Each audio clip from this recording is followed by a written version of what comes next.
میں نے 60 لڑائیاں لڑی ہیں اور میں نے کچھ بھی نیا نہیں سیکھا جو شروع میں نہ جانتا تھا۔ دیکھو سیزر کو، اس نے پہلی لڑائی ویسی ہی لڑی جیسے آخری۔ انسانیت کی تاریخ میں جب بھی بڑے زبردست تبدیلیاں آئیں، سب سے بہترین فوجی رہنما سامنے آئے، اور 1779 کی فرانسیسی انقلاب بھی اس سے مختلف نہیں تھی۔ ان جنرلز میں سے ایک نپولین بوناپارٹ تھا، جس کی ذہانت نے یورپ میں 20 سال تک جاری جنگوں پر قبضہ کر لیا۔ یہ نپولین کی جنگوں پر ہماری پہلی ویڈیو ہے، اور ہم مارینگوں کی لڑائی سے شروع کریں گے۔ 1779 کی فرانسیسی انقلاب ایک ایسا واقعہ تھا جس نے یورپ کی تمام بادشاہتوں کو خطرے میں ڈال دیا۔ جب فرانسیسی بادشاہ لوئس 16 اور ملکہ میری اینٹونیٹ انقلاب پسندوں کے قیدی بن گئے تو یورپ کے بادشاہوں کی فکر اور بڑھ گئی۔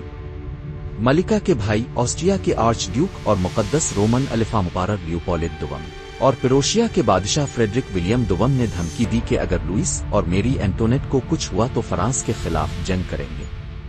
نئی فرانسیسی حکومت نے یہ بات برداشت نہیں کی اور 1792 میں آسٹریا کے خلاف جنگ کا اعلان کر دیا۔ پروسیوں نے جواب میں جنگ کا اعلان کیا اور تھوڑے ہی عرصے بعد اتحادیوں نے فرانس پر حملہ کر دیا۔ اگرچہ انقلاب نے ان کی فوج کو کمزور کر دیا تھا، مگر فرانسیسیوں نے والمی کے قریب حملہ آوروں کو روک دیا اور جرمنی اور اٹلی میں کچھ علاقے بھی حاصل کیے۔ اگلے ہی سال فرانسیسی بادشاہ اور ملکہ کو پھانسی دے دی گئی، اور اسپین، نیپلز، نیدرلینڈز، برطانیہ اور پرتگال نے آسٹریا اور پروسیا کے ساتھ مل کر پہلی اتحادی طاقت بنائی گئی۔ 1793 اور 1794 میں جب فرانس اب جمہوریہ تھا، وہ ہر محاذ پر کئی لڑائیاں جیتنے میں کامیاب رہا اور یہاں تک کہ جدید بیلجیم پر بھی قابو پا لیا۔ 1795 میں فرانسیسیوں نے لو کنٹریز پر حملہ کیا، بیٹاویں ریپبلک قائم کی اور پروشیا کے ساتھ الگ صلح کر لی۔ اتحاد نے پیرس میں بغاوت کو سپورٹ کر کے ریپبلک کو ختم کرنے کی کوشش کی، لیکن نوجوان نپولین بوناپارٹ کی قیادت میں فوجی گڑھ نے بغاوت کو روک دیا اور ایک نئی حکومت ڈائریکٹوری قائم کرنے میں مدد کی۔ اب فرانس حملہ آور تھا۔